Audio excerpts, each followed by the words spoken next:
que infligiam sofrimento inimaginável a ungüentos mágicos que eliminavam a dor. A vontade de se livrar da dor não é nada nova, e tenho certeza de que os romanos, os gregos, os egípcios e outros povos antes deles também não queriam sentir dor.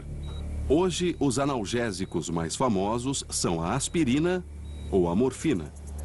Mas em 100 depois de Cristo, os romanos descobriram uma solução muito diferente para a dor. Um segredo há muito esquecido que dependia de um assustador habitante das profundezas.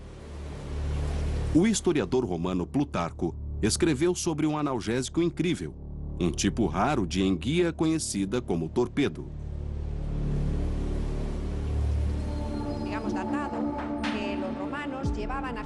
Antigas fontes romanas relatam que pessoas com dores fortes nas juntas e na perna eram levadas para a praia, onde seus pés eram colocados bem em cima do peixe torpedo. Aos poucos, o sofrimento diminuía e a dor desaparecia. Os romanos relatam como o torpedo podia curar quase todas as dores, de cólicas a causadas pela sífilis. Mas além desses textos antigos, não se sabe se o tratamento realmente funcionava. Como o choque de um peixe é capaz de aliviar a dor? No aquário Finisterrae, em La Coruña, Espanha, torpedos são examinados cientificamente pela primeira vez. A bióloga Fernanda Migueles sempre sentiu fascínio por esse peixe, cujo choque elétrico mortal pode ser capaz de curar.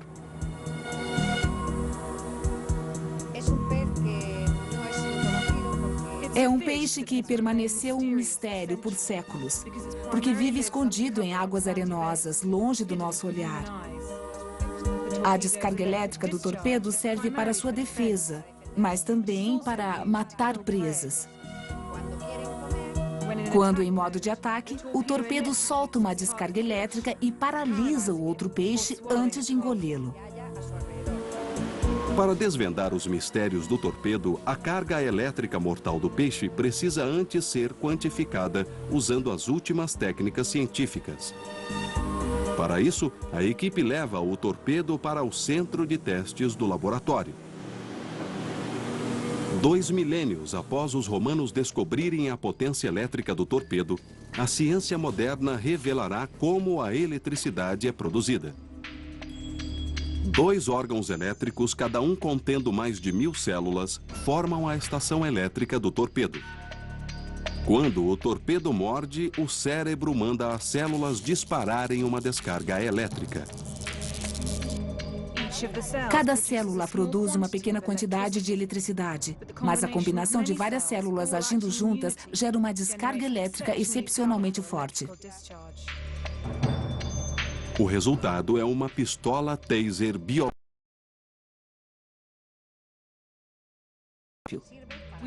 Usamos para medir a descarga elétrica do torpedo. Mede a voltagem da carga em relação ao tempo. Hoje vamos medir a carga elétrica mais alta que o torpedo é capaz de produzir. Em latim, torpedo significa paralisado. E Fernanda deve tomar muito cuidado ao manipular o peixe durante o teste. O torpedo dispara sua descarga, que registra 20 volts, quase o dobro da potência de uma bateria de carro. Veja, é uma descarga de 20 volts disparada 3 vezes em intervalo. Uma dor muito forte numa pessoa. A equipe do programa agora sabe a potência elétrica do torpedo. Mas a questão vital continua. Como os romanos transformaram uma pistola elétrica viva num anestésico? No laboratório do programa, o Dr. Watson está prestes a descobrir como o remédio para a dor que Plutarco descobriu há 2000 anos é capaz de aliviá-la. E para isso, precisamos de alguém com dor. David Shaw voltou para expor seu corpo a outro estranho experimento da antiguidade.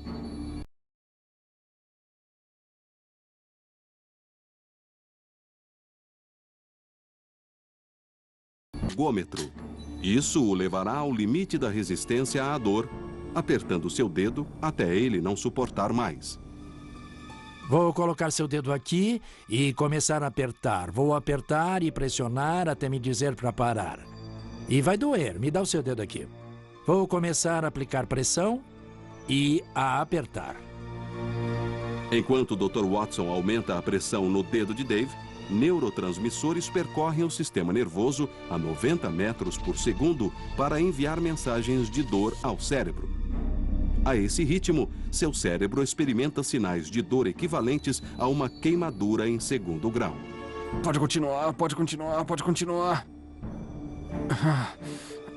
Chega? Um pouco mais. Chega. Bom, Dave, chegou a 827. 827 não é nada mal, certamente é acima da média. Devido à sua formação e exposição à dor no passado, eu esperava que fosse acima da média. Dave é capaz de suportar 827 kPa de pressão, equivalente a ter uma pessoa de 320 quilos pisando no seu dedo. É um tipo de dor que se espalha e da qual não dá para escapar. Eu certamente não gostaria de sentir essa dor se fosse contínua umas 24 horas por dia. Eu procuraria qualquer coisa para aliviar a dor, se fosse tão intensa quanto eu acabei de sentir. Achamos que o peixe-torpedo produz carga elétrica bastante para teoricamente amortecer a dor ao impedir que impulsos nervosos enviem mensagens ao cérebro. O Dr. Watson vai usar o mesmo número de volts produzido pelo torpedo no nosso paciente. Vamos usar um estimulador elétrico que transmite um certo tipo de corrente. É apenas uma versão moderna do que os romanos faziam com o peixe-torpedo. Certo, David? Coloquei 2 eletrodos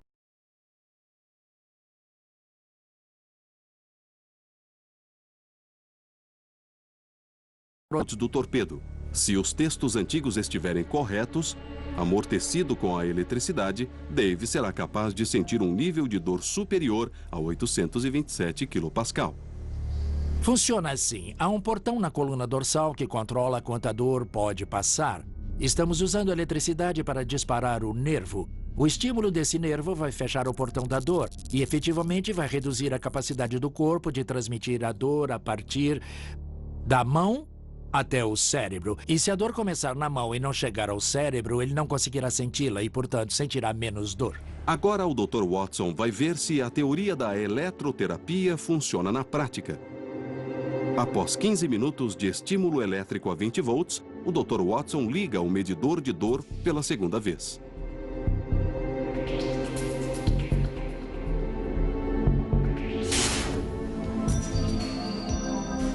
O medidor de dor esmaga o dedo de Dave. Ele está passando por um nível de dor muito maior do que um ser humano suporta normalmente. Certo? O índice é 1096, muito maior do que na última vez. Muito bom. 200 a mais, né? Isso mesmo, é 25% a mais do que antes. No começo estava marcando 827 quando ele me pediu para parar. Dessa vez chegamos à marca de 1096, então ele me disse para parar. Diminuímos a capacidade dele sentir dor. Dave agora pode suportar pressão equivalente a ser atropelado por um caminhão de 2 toneladas.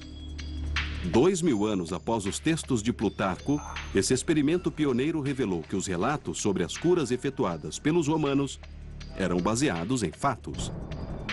Tenho certeza que eles não sabiam nada sobre portões da dor na espinha dorsal e não sabiam nada sobre estímulo de nervos para aliviar a dor, mas sabiam que, usando a eletricidade, no caso produzida por um peixe-torpedo, a dor era reduzida. Milhares de anos depois, as nossas máquinas modernas apenas utilizam a terapia do peixe-torpedo.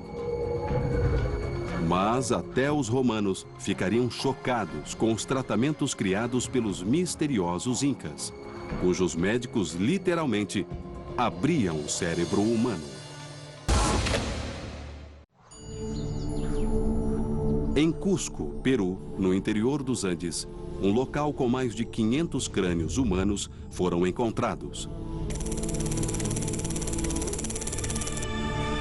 Mais da metade exibe sinais Orifícios circulares no cérebro com até 7 centímetros de diâmetro, precisos demais para terem sido infligidos por uma arma. Evidências de uma sinistra prática antiga. O historiador Peter Frost investiga o mundo mítico dos Incas. O mistério dos Incas vem do fato de que essa civilização cresceu isolada do resto do mundo. Não tinha contato com ninguém, não conhecia a escrita. Os cérebros foram encontrados na região do Vale Sagrado, que abriga a magnífica cidade perdida de Machu Picchu.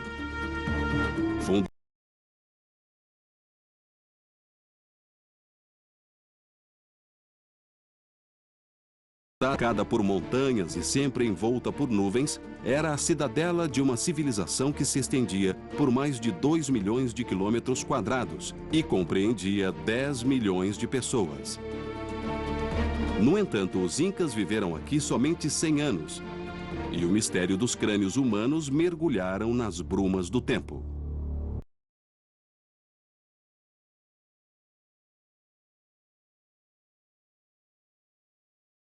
Essas pessoas sobreviveram às lesões.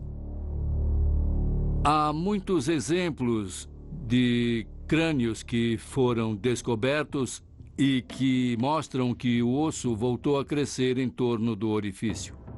A principal arma de guerra dos Incas era a massa, instrumento que causa graves lesões, como fratura do crânio.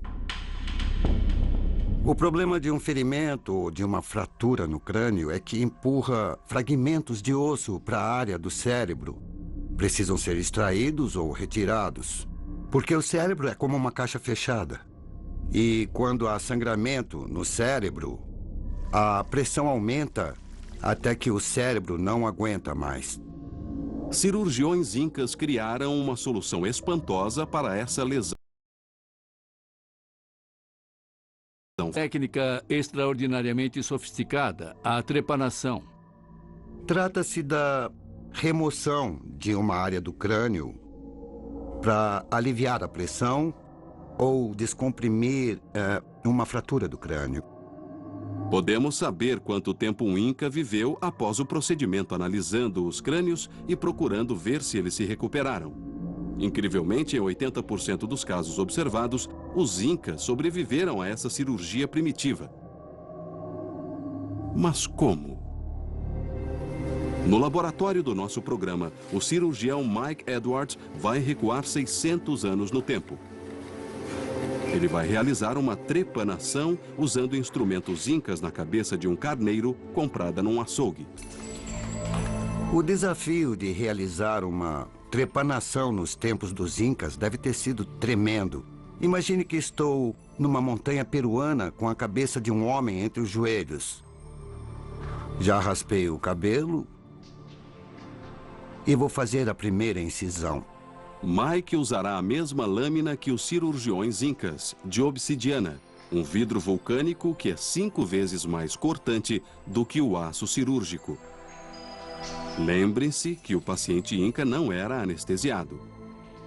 É um momento tenso porque eu sei que vou machucar a pessoa que estou operando.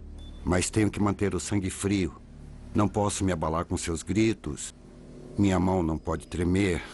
Eu preciso lembrar que estou fazendo isso para o bem dele. Isso vale para qualquer procedimento cirúrgico, com a diferença de que, neste caso, o paciente está lúcido e sentindo o que eu estou fazendo. A lâmina de obsidiana penetrou o couro cabeludo. É um instrumento muito afiado. Mike leva 30 minutos para penetrar o osso. É pouco tempo, mas não para o paciente inca. Durante a operação, Mike rompe vários nervos cranianos, enviando mensagens de dor intensa para o cérebro.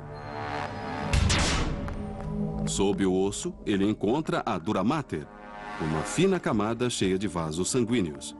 É a última camada que protege o cérebro, mas é fina como um tecido de algodão. Estou tomando muito cuidado ao cortar o crânio para não atingir a dura mater, porque sei que se atingir vai sangrar e eu não sei se conseguirei conter o sangramento e entraria no cérebro. Pode haver pressão dentro do cérebro. uma pressão que me levou a fazer o procedimento. Então, se eu atingir a dura mater, o cérebro pode vazar como pasta de dente na minha frente.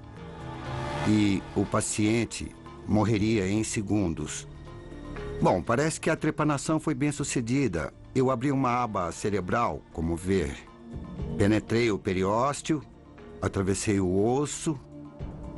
E o que vemos sob o orifício é a dura mater. A grande maioria dos pacientes não morria por causa da trepanação, mas devido a infecções do cérebro depois. Mas 8 em cada 10 pacientes incas sobreviviam. O osso voltava a se formar e a pele cicatrizava, deixando apenas uma pequena reentrância. No mesmo período, a quase 10 mil quilômetros de distância, na Inglaterra, um simples ferreiro transformou a história da medicina.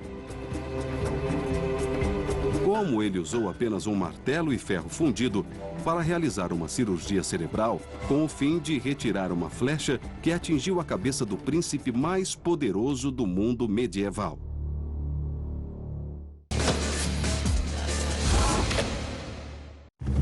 O maior laboratório de testes para a medicina é a guerra. Mas poucos sabem que as técnicas cirúrgicas usadas em zonas de guerra do Vietnã ao Iraque foram inventadas há mais de 2 milênios na Roma Imperial. A máquina de guerra romana levou à criação do Medici, o primeiro batalhão médico da história. Os soldados médicos tornaram-se muito importantes à medida que o exército romano se profissionalizava. E em torno do século I depois de Cristo, o imperador Augusto entendeu a importância de ter uma equipe médica de qualidade para suas forças, seus exércitos. O Museu de Civilização Romana, em Roma, abriga uma fascinante coleção de imagens extraídas da coluna de Trajano, que datam de 113 depois de Cristo. Mostram cirurgiões operando nas linhas de frente, aplicando. Segundo os afrescos, os cirurgiões romanos inventaram as técnicas e instrumentos usados pelos médicos dos exércitos atuais. É o que investiga o cirurgião Damian Moll.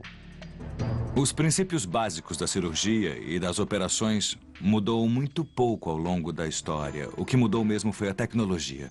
Um cirurgião no campo de batalha precisava conter hemorragias e realizar amputações de emergência.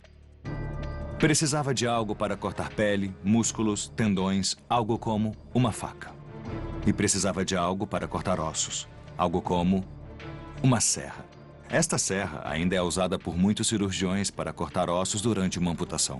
Um extraordinário relato escrito no século II por um cirurgião romano chamado Celso descreve o uso primitivo de bisturis, ganchos e pinças. E suas instruções ainda são seguidas em salas de operação hoje em dia. Os cirurgiões modernos limpam e costuram cortes tal como ele recomendou, há mais de 1800 anos.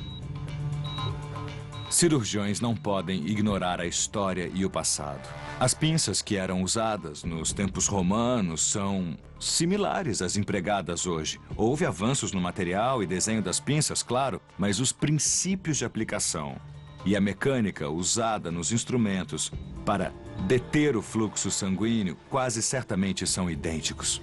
Os 4 sinais de inflamação segundo Celso, vermelhidão, calor, dor e inchaço, ainda são memorizados pelos cirurgiões modernos. Este paciente terá recuperação total, uma cura encontrada nos campos de batalha romanos. Mas ao longo da história, a sobrevivência dependeu não só de inovações, mas também de posição e influência. A necessidade de salvar generais, comandantes, reis e até imperadores levou a medicina a novos e incríveis patamares.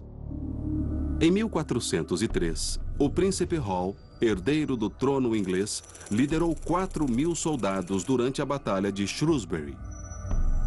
Tinha apenas 16 anos, e 24 horas depois seu rosto nunca mais seria o mesmo.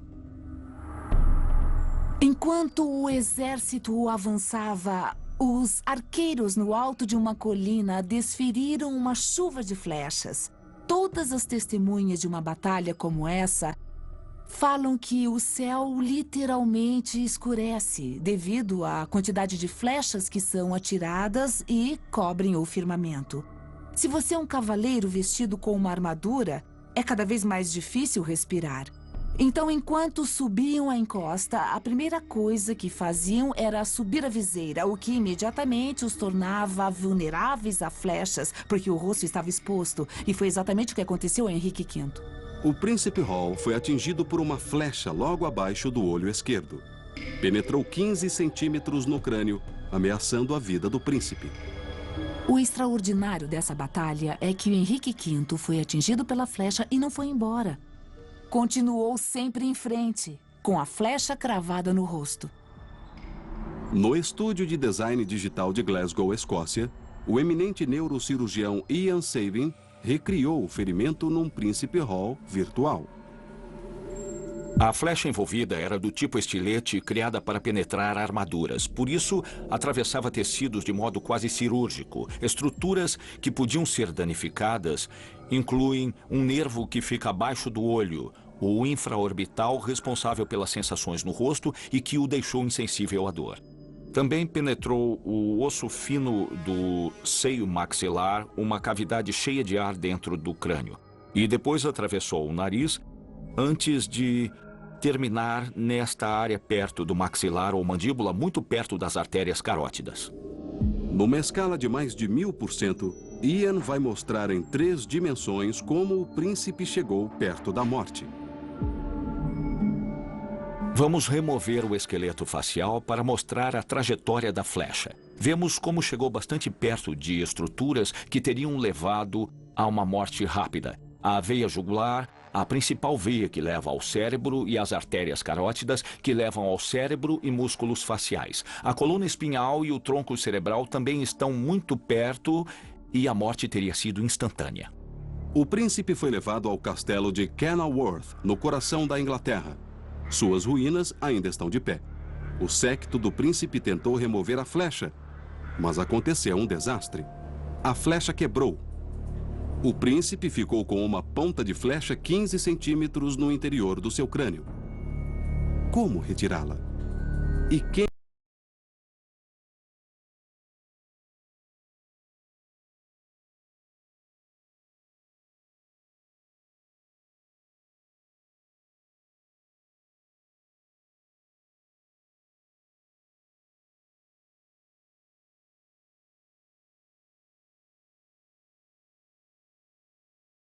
Tirado da prisão e levado a Kenilworth, disseram-lhe: a situação é a seguinte, o futuro rei da Inglaterra está com uma ponta de flecha na cabeça e você precisa tirá-la. Horas depois de sair da prisão, John Bradmore bolou um plano incrível. Decidiu forjar um novo instrumento cirúrgico usando apenas um martelo. E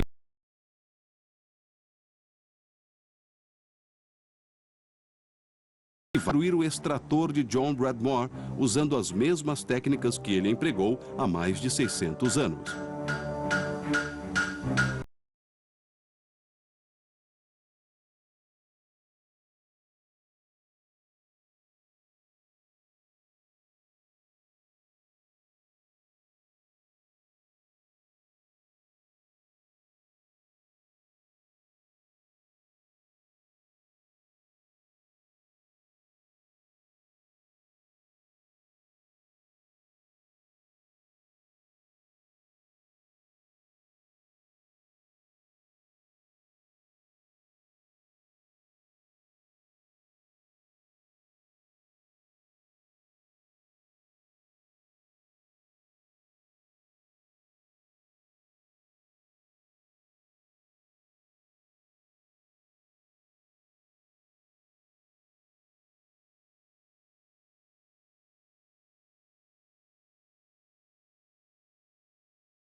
flecha, ela saiu.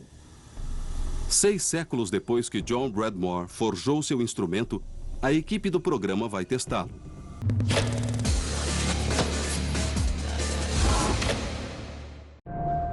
Julho de 1403. No castelo de Kenilworth, o futuro rei da Inglaterra jazia com uma flecha 15 centímetros no interior de seu crânio. Como ele sobreviveu permaneceu um mistério durante 6 séculos. No centro de testes do programa, nossa equipe vai recriar o ferimento do Príncipe Hall numa carcaça de porco. Usando um arco do século XV, dispara uma flecha a 300 km por hora na carcaça. Agora, o cirurgião Mike Edwards vai investigar como nosso extrator pode ser usado para remover a flecha. Vamos trabalhar com uma carcaça de porco, mas vamos descobrir semelhanças entre isto e um ferimento num homem. É um grande problema, porque é um tecido profundo e eu não consigo ver o outro lado. O raciocínio é, se eu vou tirar essa flecha, que estruturas no caminho podem me impedir? Porque, principalmente no rosto, existem estruturas vitais que não podem ser danificadas. O desafio de Mike é ainda mais difícil porque sabemos que a haste da flecha se quebrara, deixando a ponta de ferro a 15 centímetros da superfície e do crânio. Agora, como podem ver, eu tirei a haste da flecha, mas a ponta não está aqui. E é claro que deve estar presa no fundo do ferimento. Bom, John Bradmore sabia que uma ponta de flecha estava alojada em algum lugar e precisava retirá-la. E agora vamos testar esse implemento criado em 1403. Se conseguirá tirar essa ponta de flecha. Há mais de 600 anos, o Príncipe Hall precisou suportar a cirurgia sem qualquer tipo de anestésico. Segundo o relato original, não foi um procedimento fácil. Preciso de sorte para conseguir na primeira vez.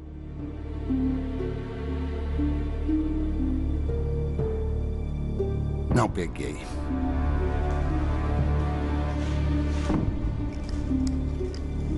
Se eu estivesse fazendo isso com o Príncipe Hall como John Bradmore, minha carreira estaria em jogo.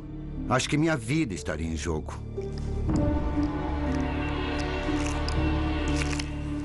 Agora eu preciso verificar se eu estou perto da ponta da flecha. Acho que consegui. Prendi alguma coisa. A questão é...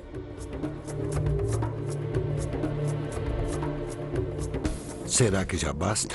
Eu vou apertar bem, muito bem. Que bom. O sucesso de Mike dependeu de muitas tentativas e erros e conduz a mais um enigma. Como o príncipe sobreviveu a um procedimento tão invasivo? Para saber, a equipe precisa de tecnologia moderna para examinar o cérebro do príncipe. No estúdio de design digital de Glasgow, Escócia, tecnologia avançada pode decifrar o mistério do príncipe que, por pouco, não se tornou rei. O que fizemos com o príncipe foi construir um modelo tridimensional, mas em camadas. Começamos com os tecidos externos e continuamos em frente. Conseguimos recriar o cérebro, o crânio, todos os sistemas principais do cérebro, para entender muito claramente onde a ponta da flecha estava instalada. A equipe vai encenar a história do Príncipe Hall num espaço virtual em 3 dimensões. Todos os elementos reais são milimetricamente recriados. Para conseguir recriar uma imagem realista em 3D da flecha e do extrator, nós temos que delineá-los. Em seguida, usamos essa linha para criar a série de superfícies. Então, nós podemos usar imagens de fotografias que tiramos e que projetamos nas superfícies que nós criamos a partir das linhas básicas. E o resultado a que nós chegamos é um produto final muito realista. Todos os elementos virtuais estão prontos e o neurocirurgião Ian Sabin vai realizar a primeira operação virtual num personagem. Podemos tirar o crânio e a camada de músculos? Vamos selecionar as camadas. Pronto. Ian consegue visualizar o príncipe virtual usando óculos 3D. Luvas ápticas permitem que manipule o príncipe num espaço virtual. Extrator, por favor. Muito bem, aqui está o extrator. A flecha seguiu a única trajetória não fatal possível. Poupou a espinha dorsal, o tronco cerebral e o mais vital vaso sanguíneo do cérebro, a artéria carótida. Usando o extrator de Bradmore, vou refazer o percurso que a flecha criou. Acabei de conseguir localizar o nicho da ponta da flecha. Parece que é o mesmo lugar, mas agora posso ver mais de perto o que Bradmore não podia fazer, claro. Giramos a cabeça e vemos a ponta e vamos olhar bem de perto. É uma visão que eu nunca tive antes. É fenomenal. Quase peguei a artéria carótida. Ele podia ter morrido. Nesse momento, há 600 anos, o príncipe estava com febre. Seu batimento cardíaco era de 120 batidas por minuto. Era crucial retirar a flecha. Mas antes, Ian precisa confirmar a localização da flecha. Estou prestes a retirar a flecha. O sangramento pode ser torrencial. Preciso que alguém pressione a artéria carótida se isso acontecer. Vamos preparar gases e pinças vasculares. Agora vou puxar a linha para abrir o maxilar. Muito bem, agora posso mexer a flecha de um lado para o outro, libertando-a do osso e eu vou puxá-la gradualmente.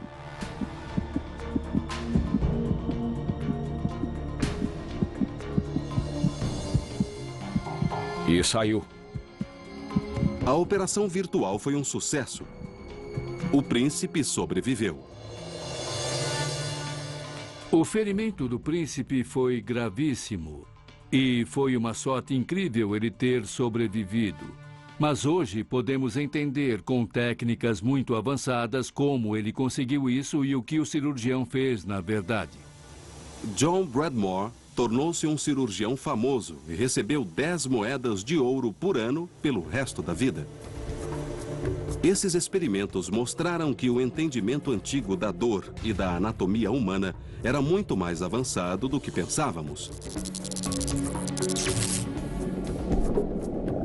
Tratamentos macabros, de sanguessugas a cobras e peixes torpedos, não devem ser considerados primitivos, mas visionários. Cada hospital moderno, cada vida salva, teve como origem o trabalho pioneiro dos primeiros médicos da história.